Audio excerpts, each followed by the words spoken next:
Hello. Hello.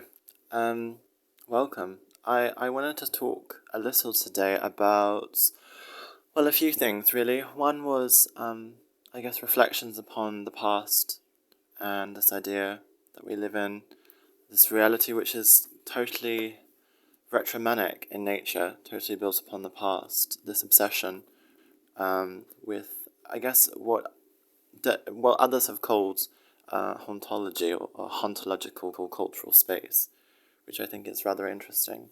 I think my initial reaction, of course, is simply to stay in bed and uh, and just sort of close my eyes to it. But I also realized that you kind of get bored and you have to do something. And then I realized, sort of going online and everything, and on YouTube as well, that people are encouraged to brand themselves through social media, and at the same time, brands are attempting to humanize themselves. It's a weird paradox.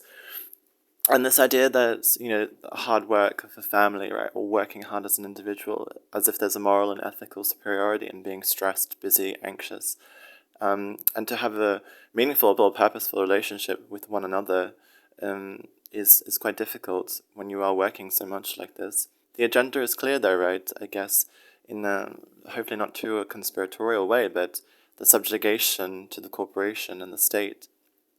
But I think that's also collapsing under its own weight. So perhaps a radical way to be is simply, therefore, to try and cultivate yourself as a creator rather than as a producer.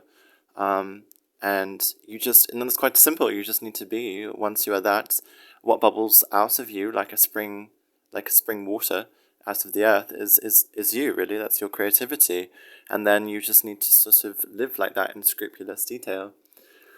I think that's part of where we are, is that we live in a reality which is sort of essentially libido or reality engineering, the development through technology and social and economic perception management to create a simulacra of success and of life and of meaning, which actually is completely divorced from the true aspects of meaning that have been derived for humans for the last 10,000 years or more.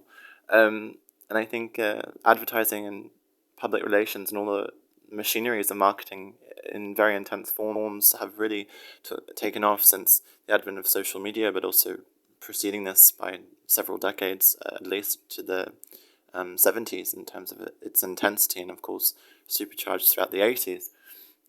And I think no one is convinced by PR, right? But it still serves a function of making systematic self-doubt and emotional feelings of dissonance. And I think it's all about really anxiety production. If you make people anxious enough, then you're able to control them, and then they're sort of essentially make them buy whatever you want to sell. So I think that's a lot of something that I find to be quite frustrating in the sort of post-globalization world that we're kind of coming into because of COVID and everything else.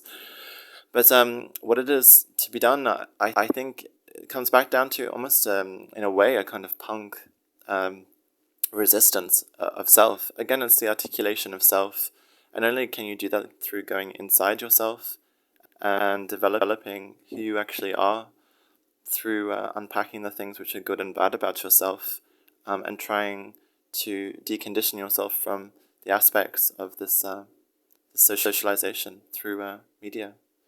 So yeah, I just wanted to sort of say that as a small message, and to say thank you for watching, and bye for now.